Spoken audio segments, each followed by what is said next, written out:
writing is like the smallest part of the job. Writing is not what's going to take you most time. It's like figuring out everything else before your strategy, like doing your research, understanding how things work. That takes a lot of time. Hi, I'm Lucie, and you're listening to Creator Talks, a podcast by content marketing agency Mediaforta. Each episode, we dig into the craft behind a content creator from their specialised worldwide network.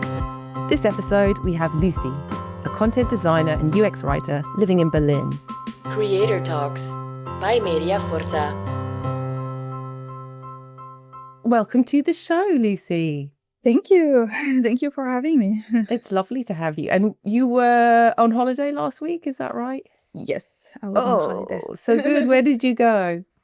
I didn't go anywhere. I just stayed in Berlin, but I took it easy. Mm-hmm. And do remind me a little bit about your background. So you live in Berlin, but you're from France? Yes. I'm originally from the Paris region, and I moved to Berlin about 13 years ago now. I started working in Cambridge, actually, in the UK. Oh, wow. And then moved from there to Berlin, yeah. Oh, that's interesting. And you were a translator for a long time. Yeah, originally I did my master's in translation in London, and then I started as a translator. I worked as a translator for like about 3 years, I think. So I did some linguistic work at eBay. My title was quite long, like it was called like Machine Translation Language Specialist.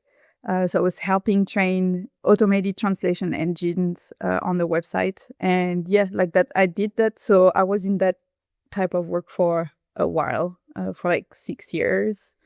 And then after that, like I transitioned to technical writing. Like I wanted to keep working in tech, but not as a linguist. Like I wanted to also write documents from scratch and, like put the software documentation that I had been translating like together myself. And that's how I got like into like a content person, like in tech. I started with technical writing, and then I did like a bunch of stuff. Like I created also like learning materials for software products, and transitioned to content design towards the end. So I'm kind of like what you would call like there's this term in the industry like full stack. So when you've done like the whole spectrum of things that you can do in the product lifecycle development. So full stack content person. I love that, a full stack content person. Yeah. And when you were talking about translation, I can imagine there would be a little frustration for me if I'm always working on somebody else's ideas and somebody else's project. I would start thinking, I think maybe I could do this better, or I would have taken a different direction. Is that how you felt? That was more or less, my thinking, because I was translating a lot of user documentation for software products, and we were never given access to the product. So it was really difficult to translate a text like without understanding, the product itself. We had no context provided about like what we were translating. We were kind of like translating in the dark. So it was really annoying and frustrating to me. And I wanted to understand like how the products were working, and that kind of piqued my interest. And I was like, yeah, I bet I could write this better and do a better job. And that's kind of how I went from translation to technical writing. Okay. And when you talk about what you do now, primarily, how do you describe it? So difficult. I have like these 3 titles, on my LinkedIn. I have like content designer, UX writer, technical writer, because like people use different terms to refer to different things. But like for me, I'm really a content designer. So I design content for digital products, whether that is the content that goes like in the interface, so UX writing, user experience writing, or the content that goes around the product, so the user documentation, which in this case is technical writing. And I do also a little bit of copywriting, so more marketing focused, copy.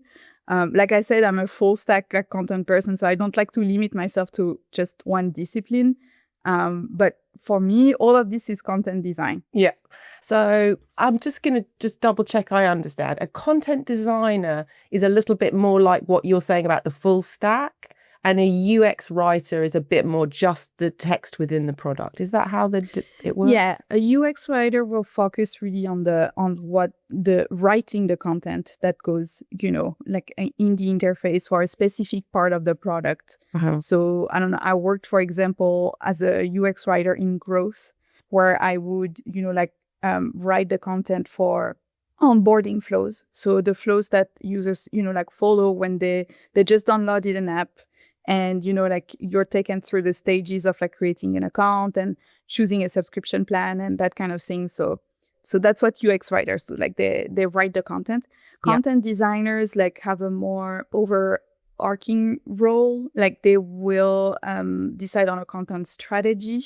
UX writers do it too. It's very similar, but content design is really the discipline. And it refers to creating the content strategy, the information architecture. So you will work with designers to see, where the information should go in the interface, at what point. It's a bit more over-encompassing than a UX writer.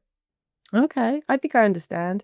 And can you give us perhaps an example of how you would interact with the client, what sort of stages the project would have, a sort of typical job, if you like? I don't really have typical jobs because it's always different.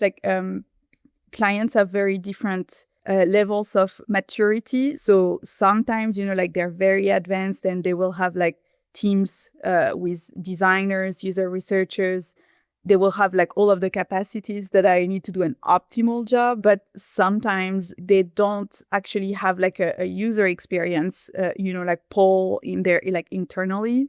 Yeah. I will just guide the client and just help them start with user experience. Just explain, hey, the text is maybe a bit too long, for the interface. Usually they can feel it themselves. Sometimes, for example, at Mediaforta, I've received some jobs where I've been asked to just make the French content a bit more user-friendly for the interface. So I will just make it shorter, make it more accessible, less complex. Yeah, it just really depends on the client. And that sounds like there's a lot of collaboration for you in your job. You cannot work alone. You're going to have to work with designers and... Yeah, exactly. You have to solve problems that users have.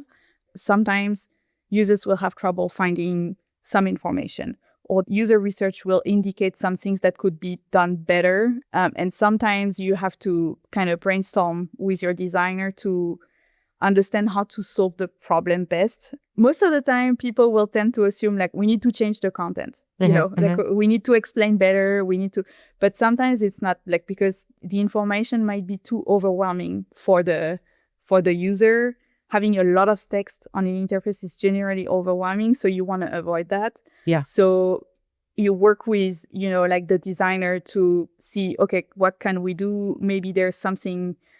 We can break it down in several steps, or, maybe this information is not needed at this point because it overwhelms the user and it makes more sense to explain this at the end, or So there's a lot of collaboration with designers, with user researchers as well, because they're the people who will tell you, okay, we've noticed these and these issues, around the usage of the product. Is there a way, you could solve this? Yeah, that's fun. I like that. So you get to see a lot of different departments, a lot of different specialities, get to work with a lot of different people. Yeah, exactly. And when it comes to testing, this is something I'm still unsure about. Testing could happen at any point in a product life cycle. As a content designer, I can test my content, yes, with users to see what would work best. But in reality, companies don't invest in content testing, or it's really a pity, because I think it would really help with, their strategy and see what works and what doesn't. Yeah. But I rarely get requests for such things. Sometimes I will say, hey, what do you think? What would you think about implementing like an inclusive content strategy, these things are like budget dependent. Yeah. So most of the time, like I don't, like I don't get to do that.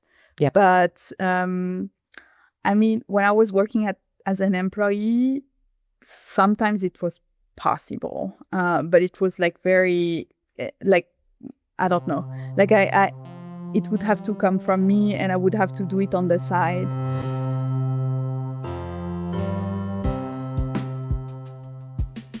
I loved your portfolio.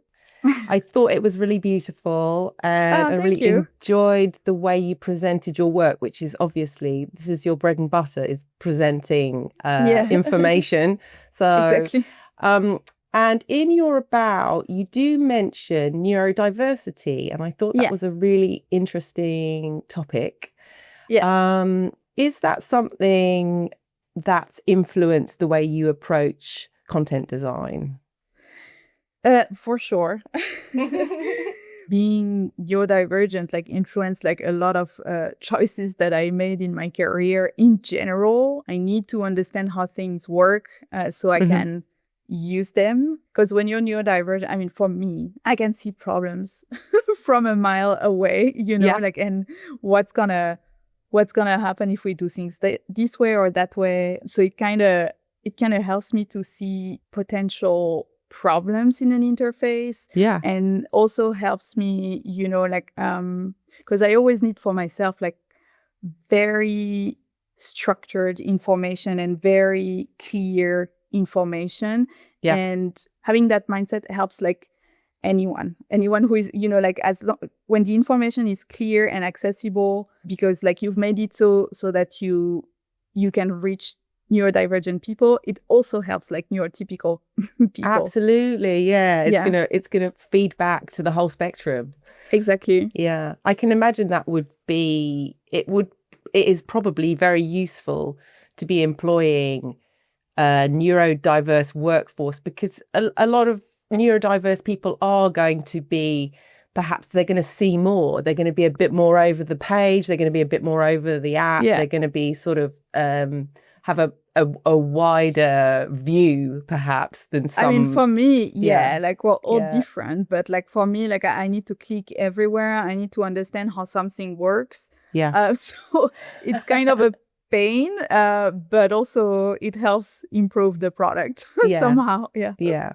And you're also very interested in accessibility. Let me just go back to your portfolio. Making products accessible to neurodivergent people is part of accessibility. Like it's really for accessibility is about making digital products accessible to anyone who might have, like a physical disability or an invisible disability. I try to always make sure, like what I'm writing is accessible and also inclusive of everyone, like, because it's not just about, disability, but it's about making feel all people welcome, like in a digital product. Yeah. And what would be a good example of where people are still not getting this right? The sort of bad things that people do with, not bad, but just sort of a bit thoughtless things that people might do with their content that will inadvertently make people feel excluded. What sort of things do you see? Like when you, for example, you forget gender diversity, for example, in forms, when you ask people for information about themselves. So you should always think, first of all, of like, do you really need this information or not? Like, what do you need it for? Yeah. People will tend to still like just put like the standard, like fields that you see everywhere, asking for your title, your gender, that kind of thing. And sometimes, like all of this information is not really necessary for what people, like will do in their interface or what you're using it for.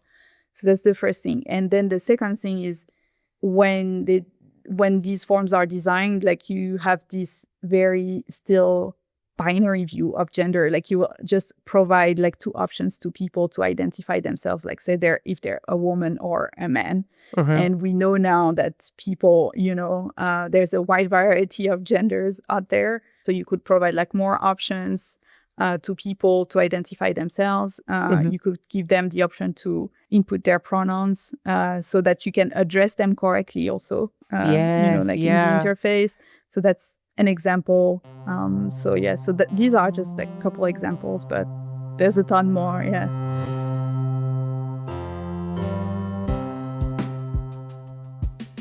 I'm really interested by your career and how you've moved around, and you have a really broad view of content design. And I was thinking about the future. It does sound like you want to work more for industries that you believe in or that align with your personal beliefs. Is there anything, do you have any goals or sort of things that you'd like to tick off, companies you'd like to work with or products you'd like to work on? Is there anything specific? I don't have like brands in mind or names, but I definitely would like to work more with organizations that want to have like a social impact, and then like I would like also like to contribute to open source tech. Does everyone know what open source is? Yeah, not a lot of people know about it, but like when you launch a product, you can choose to either make your code public and open so that people can reuse it, or you can keep it private. So anything that has any organization, product who keep their code like open will be considered like open source. It's a community of people, like building tools and sharing knowledge about this tool so we can build better products. Definitely. I think this might be a great tip for people who perhaps want to move from something like copywriting towards technical writing or ultimately content design, UX writing. Open source is huge, and you can find something that aligns with your interests in almost any field. So I wonder if that might be a really great place to look if you're wanting to sort of practice, perhaps. For sure, yeah. Like there's always like a ton of like open source projects that are looking for help with content. It's generally not paid. So you're doing it like more for your portfolio and like, to acquire skills. When you're coming like from marketing or, like less technical disciplines, it can help, like to start with the tech and then understand how things work. I think that's great. And we should probably mention where you could go to find out more about open source. I mean, a lot of projects are hosted on GitHub. Yeah, this is where I found most open source projects that I worked on, but there's GitLab as well. You can just like type open source projects, like on Google and find like a ton of things. I recommend just starting with the tech you have an interest in.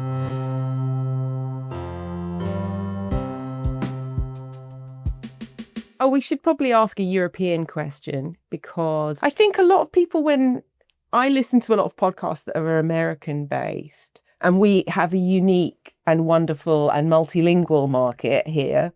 And this is not something I've thought about that much either, because obviously I'm lazy in English and I don't have to think about other languages as much.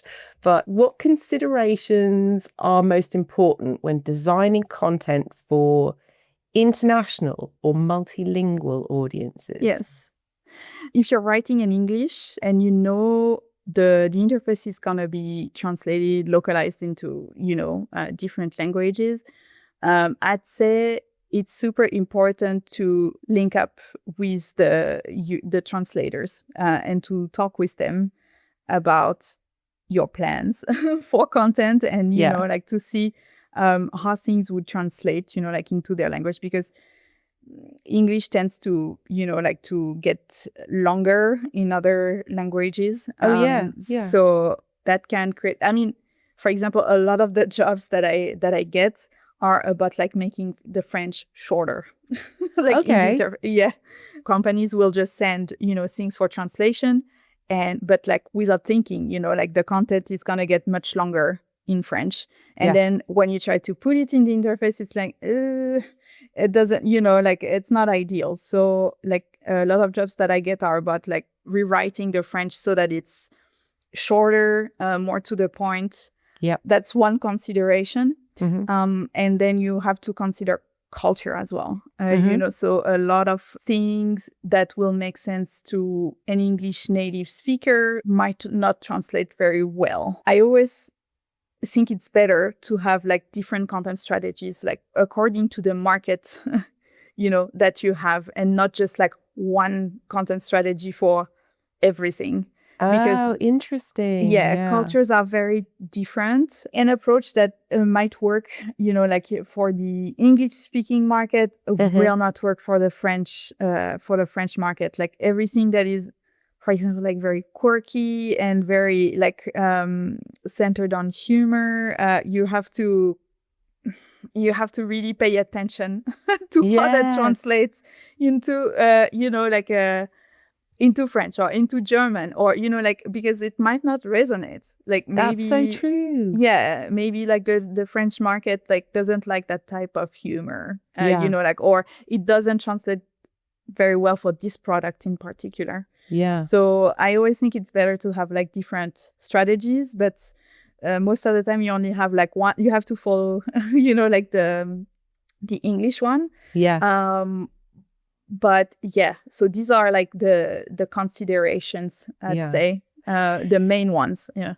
I had never thought of that, because I see that quite a lot, the quirky copy where a company really adopts a personality in the way they write, and it can often be quite subtle, and it can be, you know, perhaps it's got English, you know, it's mimicking sort of an English persona, or making jokes about our culture in a very English British kind of way. That's never going to translate, or it's going to be a really hard job to translate. You can always find, you know, like equivalents in your target language. For example, do you know the app Duolingo? Yeah.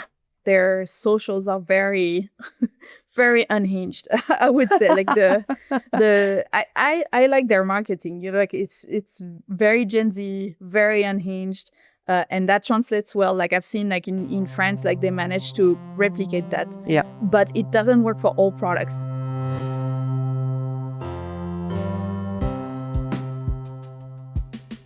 I've got this little idea here about some quick fire questions to end on. Yeah. I hope I can perform. Like I'm getting nervous. No, it's just, if you don't have an answer, it doesn't matter. Okay. We'll just do a different one. Okay. What do you wish someone had told you when you started working in the UX field? That it's not going to be as easy as it looks like. You know, you always think, oh, I'm sure I can do that. I can do that better. Like, and then you're like, yeah, that was like much more complex than I thought it would be. And actually, like that writing is like the smallest part of the job. Oh. Yeah. It's the same as when I was a translator, or, you know, like a technical writer, like any field in content, like writing is not what's going to take you most time. It's like figuring out everything else before your strategy, how, you know, like doing your research, understanding how things work. That takes a lot of time. What's something you do in your workflow that others might find unusual? I go take a walk when I cannot work out something or I'm getting frustrated. Like actually taking a step back helps.